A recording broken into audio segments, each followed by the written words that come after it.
Happy Monday-ish. It's actually Tuesday, but let's do a mock draft anyway. The NFL season or the regular season just ended, so we have the official draft order for the first 18 picks. We'll learn more as the weeks go on. There was a video that went up yesterday on Monday. I didn't really feel like posting two videos in the same day, so this one is today. I don't really want to waste too much time here. I want to get right on into the mock draft because there's a little more to talk about now with each. As let me pull up mine that I have over here. There's a little bit more to talk about with each team now because we do know where the top 18 are picking. So there is fit and player. We will learn more as the draft process goes on. And really, I want to start here at number one with the Raiders. Raiders secure pick one. Um, it was kind of them and the Giants. The Giants again won this past Sunday, so they drop all the way to five, which I'll talk about when I get to them. But this comes down to two players. It is either Fernando Mendoza or it is Dante Moore. I'm going to highlight both of them real quick. We'll start with Mendoza. They're still going. Look at these last two games. He has gotten better as he's played better competition, which I think is a big testament of kind of one of the things that was talked about a little bit with him throughout the season was, is he going to show up in those big games? Yeah, he had a lot great stats, won the Heisman Trophy, but a lot of those stats came in some of these games that weren't as good. As you can see, the Purdue game, not a good game for him. The Oregon game here, I know they win this game, but not his best game. You look at some of these other ones with Kennesaw State and Indiana State, and these were the games where it was like, wow, he's incredible. He's answered all of these questions in these last two games. A blowout win over Alabama in the Rose Bowl. He is definitely one of the options here. Also going to talk about Dante Moore, who is my personal favorite quarterback in this class. Nothing against Fernando Mendoza. I just like the ceiling of Dante Moore a little bit more. I think there's more upside with him than there is with Fernando Mendoza. Not saying Fernando Mendoza is a bad prospect in any way. I believe Fernando Mendoza, you're going to get in the NFL what you've gotten from him in college. He's a great game manager, high IQ, makes the right reads, doesn't put the ball in harm's way. That is great. The comp I've already put on him a little bit, and I will talk draft comps later as we know the entire order, is Bo Nix. And if you're okay with drafting Bo Nix at number one, take him at number one. I like Dante Moore just a little bit more. What an incredible season he has had. And not his best game against Texas Tech, but able to get it done. Excited to see them go up against each other in the Peach Bowl that they have coming up, Oregon and Indiana. Dante Moore, I do like just a little more. He also is younger. He will only be 20 at the time of entering the draft. I know there was some talk about him going back to school. I don't think he does. I think he comes out. If he's going to be the number one pick or the number two pick, I think he comes out. It kind of just comes down to who the Raiders like more. And at the end of the day, I think they're going to want stability. And so for this mock draft, I might flip it, go back and forth as we get closer to the draft. I am going to go with Fernando Mendoza at number one. I think the Raiders might like him just a little bit more. And I won't even spend too much time on this Jets pick. I think they're the winners of week 18 because they move into number two. They need a quarterback so bad.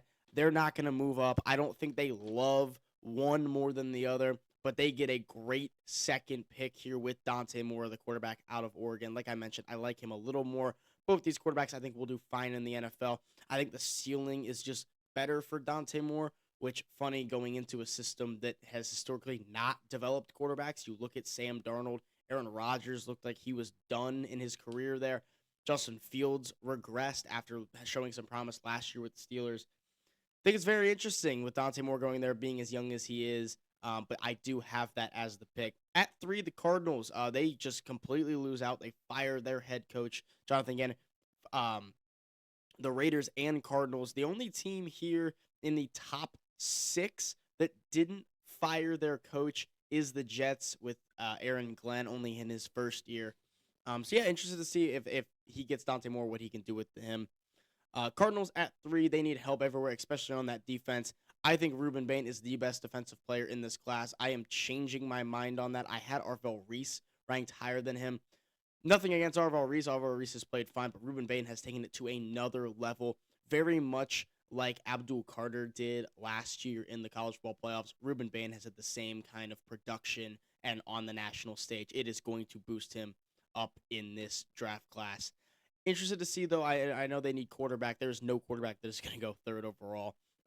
We can go look at them. Ty Simpson might not even come out of college. There's talks that by the end of this week we will know if he gets a first round grade. It seems like he's coming out. If not, it looks like he may be transferring somewhere. So very interested to see how that all plays out. None of these guys, I know Trinidad Chambliss is going to be bumped up, but again, trying to go back to school, none of these guys are good enough to go number 3 overall. So I will take Ruben Bain, who I think is the best player maybe in this draft class, pure player. At number 4, the Titans, I will just flip where I had Ruben Bain and Arvell Reese in a couple mock drafts ago. Arvell Reese here at number 4, very, very close to Ruben Bain. Obviously, he is out now. They got knocked out by the Miami Hurricanes with Ruben Bain. That's not the reason that I have Ruben Bain ahead of him, but we will not get to see Arvell Reese anymore this college football playoff. While we will get to see Ruben Bain, I think that will continue to boost his draft stock over Arvell Reese.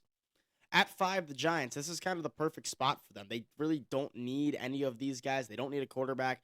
Their edge rushers are fine. They really don't need one. Maybe Arvell Reese, if he falls, say Carnell Tate or someone goes here at 4, they'll take Arvell Reese. But again, not a huge need for them. What is a need, however, very badly, is wide receiver. And you've got your pick. I think the 2 that you're going to go between here are Jordan Tyson out of Arizona State and Carnell Tate out of Ohio State. Carnell Tate, your more bigger body down the field, go make a big physical catch.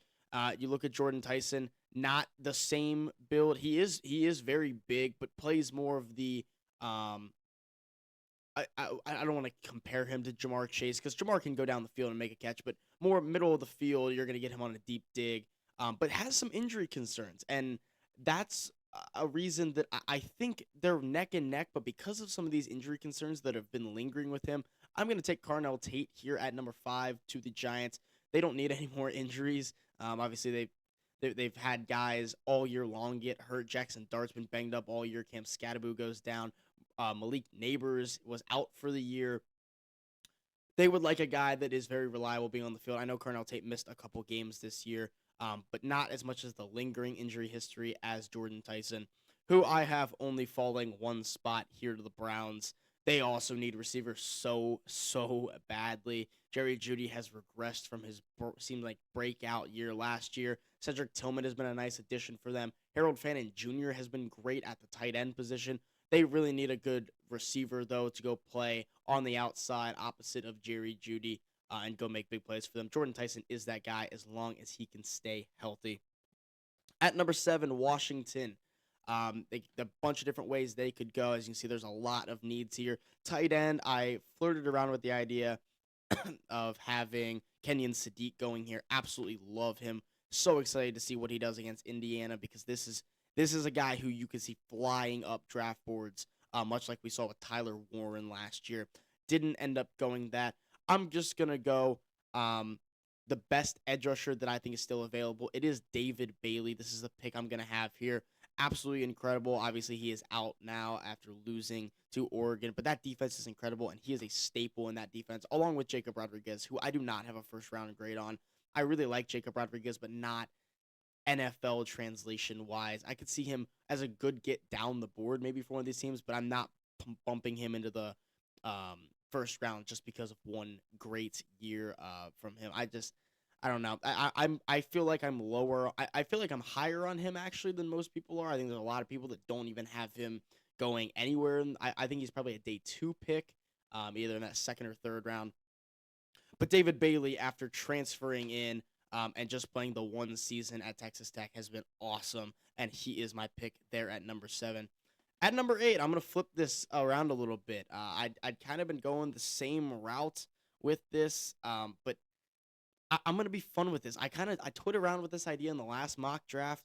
I've been talking about Jeremiah Love to the Chiefs all year long. It's the perfect fit. There they are sitting at 9. Jeremiah Love right in his range. But Alvin Kamara is getting old, and they love to use the running backs in that way. They could go out and get David They could sit here and pick Peter Woods or go with Sonny Styles or one of these defensive guys. But why not go get the most dynamic playmaker still on the board and maybe the most dynamic playmaker on offense in the entire class in Jeremiah Love? You miss out on two receivers. Yeah, you could look at a guy like Mekhi Lemon. That is a good pick there to pair with Chris Olave on the outside. They need receiver help. But let's be fun a little bit. Why not? Let's go Jeremiah Love to go be the replacement for Alvin Kamara and use him in that Kellen Moore system the way that Alvin Kamara was used for so many years under Sean Payton. He is so dynamic. He is so explosive. That's the help I think that Tyler Shough could have. Get him a good running game. So now this makes it a little more interesting with the Chiefs at 9 because I've had Jeremiah Love here the entire time. However, I do think Breece Hall is going to hit free agency, and I think he's going to Kansas City. I know the Chiefs tried to trade for him earlier in the year at the trade deadline. We're not able to acquire him. He is now a free agent. I don't know if I see the Jets franchise tagging him because that is going to be an expensive franchise tag, and I don't know that he'd want to play under it anyway. I think he hits free agency, and I think he is a Chief, so they kind of don't need Jeremiah Love anymore, especially if they get Breece Hall. Obviously, he's not even here, but I will have them going where they've tried to go a couple times. Whoever's playing quarterback next year, if Mahomes is back or if not, they need receiver help still. And Mekhi Lemon, the Bulletnikoff winner, I will take here. Absolute speed threat. He fits this offense, kind of that Tyreek Hill build and role that they had with him. Obviously, he's not Tyreek Hill, but that same kind of role that they have him in with Rashee Rice and Xavier Worthy. I know they love drafting those speedy receivers and seeing what they can do with them. He fits that mold, and they miss out on the other two receivers. So Mekhi Lemon, best on the board. There they go. Again, I hate doing this because I've picked it every single time. I've looked down the board. Kendrick Falk would be a great pick here to Cincinnati. You can see Peter Woods being inside and doing great. They really could use an edge rusher very badly. The problem is they've spent 2 first-round picks on edge rushers in the past 5 years. So I don't know that I see them doing that again when the first two really haven't worked out. And when there's a can't-miss talent on the board at a very big position of need, you have to take him. And Caleb Downs is going to continue to be the pick here at 10. I really need to do a mock draft where I have Caleb Downs going somewhere in the top 9 so I can pick a different player at 10. But Bengals, if Caleb Downs is sitting there at number 10, he has to be the pick. I don't care if someone, unless Ruben Bain or Arvell Reese falls, it has to be Caleb Downs. I would even take Downs over David Bailey, just because safety is such a need. Geno Stone has been a liability in that defense. You can move Jordan Battle to free safety. He played a lot of free safety at Alabama, and you could take Caleb Downs to be your box safety. Absolutely has to be the pick. Here at 11, it's been corner. It's been corner every single time. I kept going Tremont McCoy. They might have some more injury questions with him, so I am going to go Mansour Delane out of LSU. Incredible season at LSU. Yeah, it was really, really good down there. And you can see pretty consistent, really good in coverage, especially in man coverage. Dolphins need help at receiver more than any team in the league, I think. Obviously, quarterback is another area that they need, but here at 11, I wouldn't let them reach for a Ty Simpson or Drew Aller, and those guys are not going this high, and so I do have them taking another huge need for them at corner. Pick 12 is Dallas. They need a lot of things on defense. They just fired Matt Eberflus, so there will be a new defensive coordinator this year.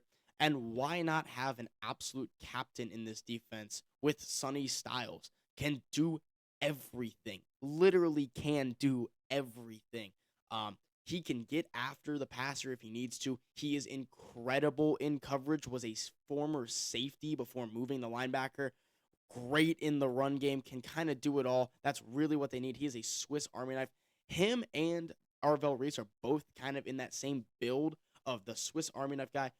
Sonny Styles is much better in coverage, while Arvell Reese is much better getting after the passer. But a great pick and a great fit there at number 12. Wouldn't hate to see the Bengals, if Caleb Downs is not there, to go Sonny Styles. But I do have him going here at 12. At 13, this is Atlanta's pick that is now owned by the Rams because of the trade during the draft last year. This is a team that also needs corner. I talked about it with the Dolphins, maybe shying away from Jermon McCoy because of injury concerns. This Rams team is so good that if he gets there and he's maybe not as good or maybe can't play right away coming off the torn ACL, it looks like he'll be able to compete at the combine. I think they can take more of the risk on Jermon McCoy, and that is where I have him going here at 13. At 14, Baltimore missing the playoffs on a Tyler Loop missed field goal. I've actually met Tyler Loop, and he's an awesome dude. Just wanted to throw that in there. Absolutely love Tyler Loop. I've met quite a few NFL kickers, just talking to them for brief moments. He is one of my favorite that I've ever talked to. I think he's a really cool guy. So really felt bad for him, even as a Bengals fan, when he missed that kick, just because the conversations I've had with him have been really fun, and he's always been super nice to me when it's not needed. Anyway, I'll get off my Tyler Loop tangent there. At 14 here, they need help. They need help up front. They need help coming off the edge. So I was between Peter Woods and Kendrick Falk here. You could also look at Caleb Banks, but I think they're going to prioritize edge rusher just a little bit more, where I'm going to have Kendrick Falk out of Auburn going to Baltimore to kind of solidify that defense even more. They could use receiver, not really a guy that I could see going here. Maybe Denzel Boston, kind of that bigger build that they don't have with Zay Flowers. But they've gotten some good production from other guys this year. Tez Walker is one of them who has been much better as of late, had a big touchdown catch in that game against the Steelers in the first quarter. Not going to quite push Denzel Boston up, who I mentioned in my last video is becoming my draft crush. Absolutely love Denzel Boston the more and more I learn about him. At 15 here to the Buccaneers, they also could really, really use some edge help. I'm going to take the best edge available with Cassius Howe. I really like Cassius Howe. Maybe not in the run game. He's much better just rushing the passer. But when you have a guy like Vita Vea on that defensive line, you don't as much need a guy who is going to be great in the run game. You've already got a guy there who is going to stuff up the run game. As you can see, not grading out too great against the run, but very, very good against the pass. Almost a 20% pass rush win rate. That's incredible. Pure pass rusher, and they need to get to the quarterback so badly on that defense. Cassius Howe is my pick there. The Sauce Gardner trade brings the Jets back on the clock at 16. Obviously, had them getting Dante Moore at pick number 2. They need help everywhere. This defense needs help. They could use receiver. I would really love a guy like Denzel Boston here. I'm going to keep talking about him and pushing him up my boards. Here is not where I go, though. I do have them going corner, and I'm going to have them taking Avion Terrell out of Clemson. Really liked his season there. Just all-around solid corner. They need help in the secondary, especially with no Sauce Gardner now because of that trade. So they'll use the Sauce Gardner pick to pick another corner. At 17, the Lions, I'm going to keep the Clemson train rolling here on a guy that fell in this board quite a bit. It's Peter Woods. I could see him being a top 10 pick. It kind of just depends on how he grades out at the combine, because this season really was not that good from him. Wasn't the elite season we expected, but he does fall here in this, and I think the Lions get a really, really good value pick here to put on that D-line. I know they need more edge than anything, but DJ Reader is getting older, and they could really, really use a guy to plug and play in there. I think Peter Woods is that guy. At 18, this is the final pick that we know for sure is picking here. It is the team that just missed out on the playoffs, the Minnesota Vikings, who kind of tanked their draft stock with winning their final stretch of games. They pick here at 18. Everyone wants me to pick Ty Simpson here because it's been so bad with J.J. McCarthy. You have to give him another year, in my opinion. So that is not the pick here. At 18, though, I do have them going corner because they need corner very badly. Really like pushing Keith Abney up my board, but I am going to take Colton Hood out of Tennessee. Really stepped up this year and got better as the season went on with Jermon McCoy out. So Colton Hood is my pick here at 18 to the Vikings. Panthers at 19 make the playoffs for the first time since they went to the Super Bowl at 8 and 9. Very funny for the Falcons to ruin the Bucs' chances with winning out against the Saints and having a 3-way tie. Thought that was a really fun ending to the season for the NFC South. But Yeah, like I mentioned, this is the first pick that we're not sure if they're going to be picking here yet. If they lose, they will pick here, but if they win, they will pick way later on. Here at 19, they could use help everywhere, but man, I keep talking about it. I know there's not a pick here that's like absolute home run. Like I know they need D line help, and you could look at a guy like Caleb Banks who you can plug and play in there, but I'm gonna be fun with this. I really am, and I keep talking about him. I love Denzel Boston so much. I'm gonna push him up the board here. I snuck him into the first round of the last draft. I'm putting him here at 19 to the Panthers. He's a Tetaroa McMillan build. They've got the same build. Go get Bryce another weapon. You saw what he did with Tetaroa McMillan this year. Go get Denzel Boston, who fits that same kind of build. That huge 6'4" receiver that will go down the field and make plays. Absolutely love this pick if they are able to acquire him here at 19. At 20, this is the Micah Parsons trade that gives Green Bay their pick to Dallas. Already had them taking Sonny Styles at pick 12 to help on that defense. They need a lot of help on that defense. They really could use edge rusher. So I'm going to give them, in my opinion, the best edge rusher available still. That's TJ Parker out of Clemson. Again, another guy who didn't have as good of a season as we hoped he would, along with Peter Woods, but had a good enough season that he'll stay here in the top 20 and go to Dallas at number 20. At 21, this is a pick that you could see Ty Simpson going at. This is starting to get to the range of if a team wants to take a chance on a quarterback, they can. I don't think Aaron Rodgers is coming back, and they really could use a quarterback. But they also have some other needs. Maybe he decides to come back. Maybe they go and get another guy in free agency, kind of their plug and play, uh, 1 year guy that they've been going with the past couple years. Joe Flacco could complete his AFC North um, Infinity Stones and go play 1 year for the Steelers. So I don't have them going quarterback here, although Ty Simpson does seem like he'd be a good fit in this system. I'm going to go tackle here because they need one pretty bad.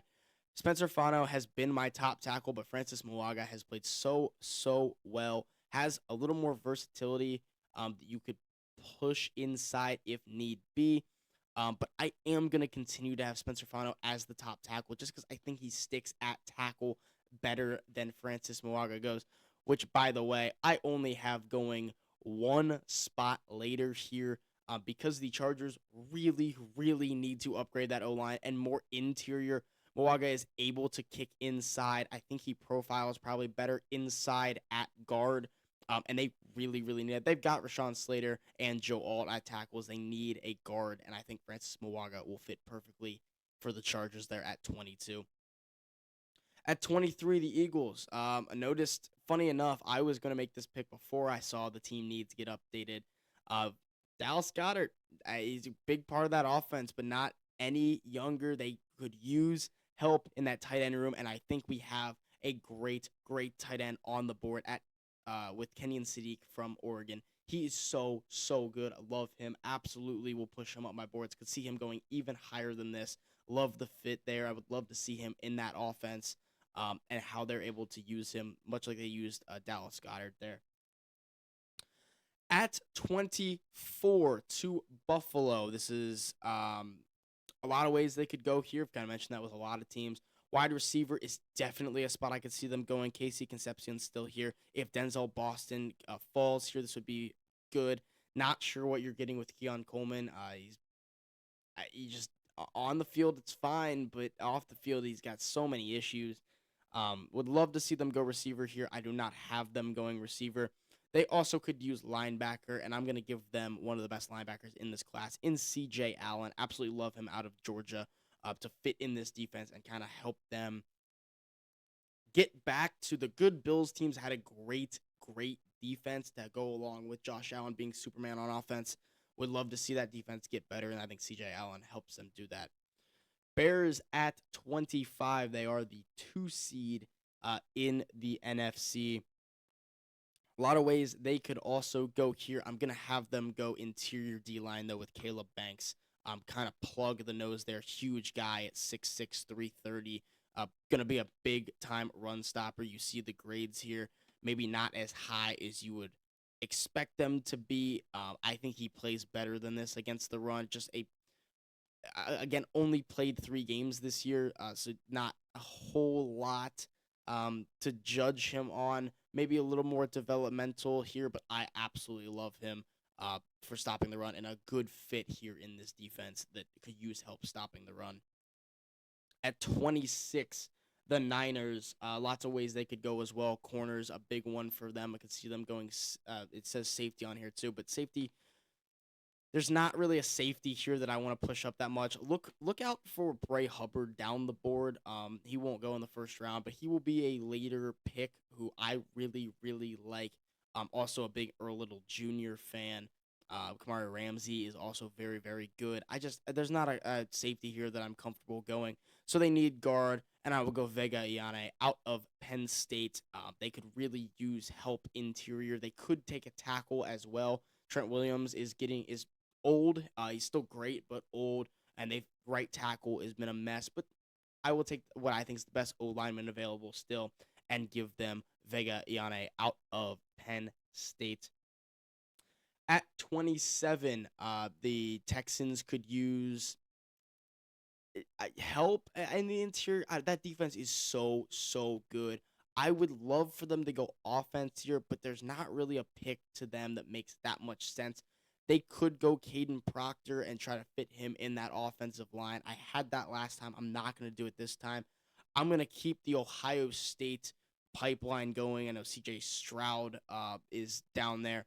Caden McDonald, the interior D lineman from Ohio State, going down there to help that D line. That D line really doesn't need help. They've got Will Anderson is incredible. I knew he was going to be so good coming out of Alabama and has been absolutely incredible in the NFL so far. But I think this would be another piece of that puzzle that makes that defense even better. Here at 28, this is the Travis Hunter trade from last draft. This is Jacksonville's pick that now belongs to Cleveland. Already had them going receiver with Jordan Tyson at 6. I will continue to build that offense, though, because they need it, and I'm going to go Caden Proctor out of Alabama. I think Caden Proctor is a little bit of a project, maybe not as refined as people hoped. He kind of burst onto the scene as a freshman there and then hasn't developed the way most people have wanted him to. But I could see him sticking at tackle. I could see him moving inside the guard. There's some versatility there. So I do like that pick for the Browns at 28. At 29 to the Rams. This is their pick. This is not Atlanta's pick, so this could fall even further. I've teased this in a couple mock drafts before. There's a bunch of different ways they could go with this. Already gave them a corner. They could look at tackle, a guy like Caleb Lomu, who has fallen into their laps, but I'm going to be fun with this. I've mentioned his name a couple times. He said he's only coming out of college if he has a first-round grade, and in this draft, I have him having a first-round grade.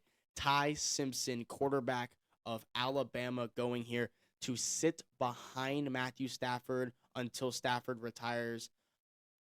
He looked a lot. I know this last game is bad, really, really bad.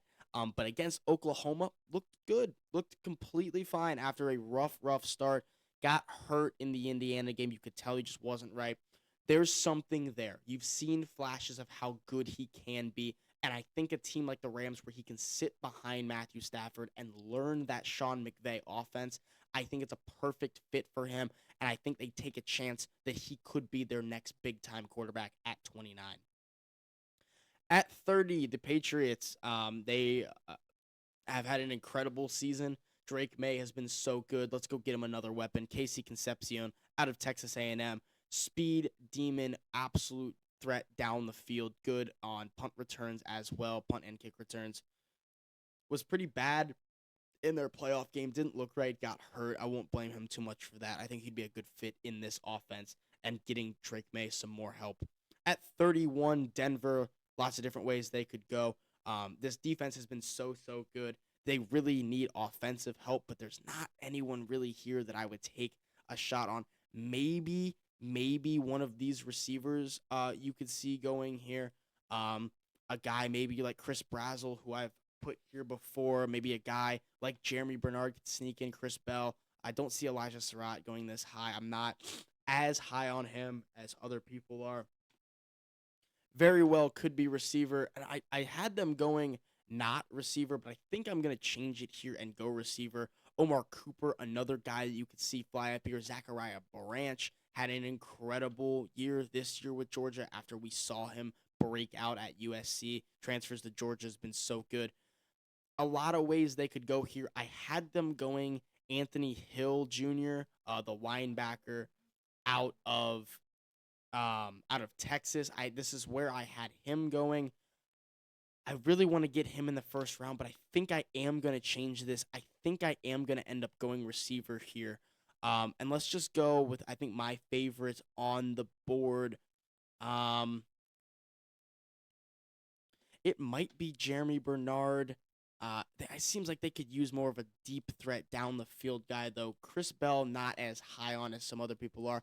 I'm gonna go. I'm gonna go Chris Brazel. I know I did this last time. My buddy is a big Tennessee and Broncos fan, so shout out to him.